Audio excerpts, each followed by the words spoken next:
Bonjour et bienvenue sur la chaîne YouTube Alliance Bretagne pour la question du jour. Quelle est la différence entre un audit et une étude?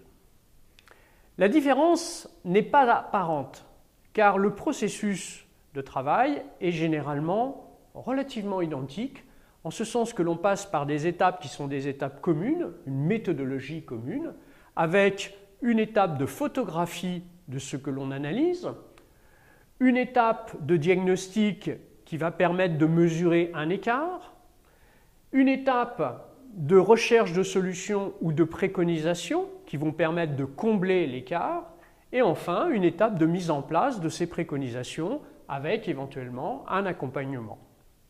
Alors, où se situe la différence entre les deux? Elle se situe à deux niveaux. Un premier niveau, au niveau des outils. Un audit, c'est la comparaison entre une norme et un existant. Ça laisse donc supposer que l'on a une norme qui a été formalisée, qui a été écrite et tracée, et lorsqu'on va aller sur le terrain, on va recueillir l'existant, et au moment du diagnostic, on va mesurer l'écart entre la norme et l'existant, ce qui donnera les préconisations pour pouvoir combler cet écart. Dans le cadre d'une étude, on va faire une photographie de l'existant, et au moment du diagnostic, on va comparer et mesurer l'écart entre les objectifs que l'on veut voir atteints par l'organisation et l'existant. Donc c'est très différent en termes de comparaison et le point d'appui pour pouvoir faire le diagnostic est différent. Ça, c'est un premier point qui est un point technique, mais il existe une deuxième différence qui est très impactante. C'est la communication.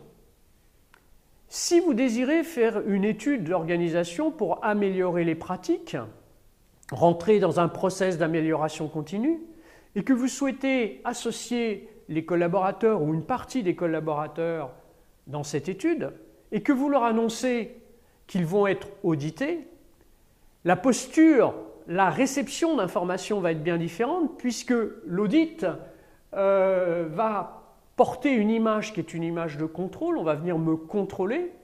Et donc, lors des interviews, par exemple, on risque d'avoir un certain nombre de personnes qui vont être en position de retrait. Donc, il va être compliqué de faire du participatif, d'associer les personnes dans un changement, par exemple, si on leur annonce qu'ils vont être audités.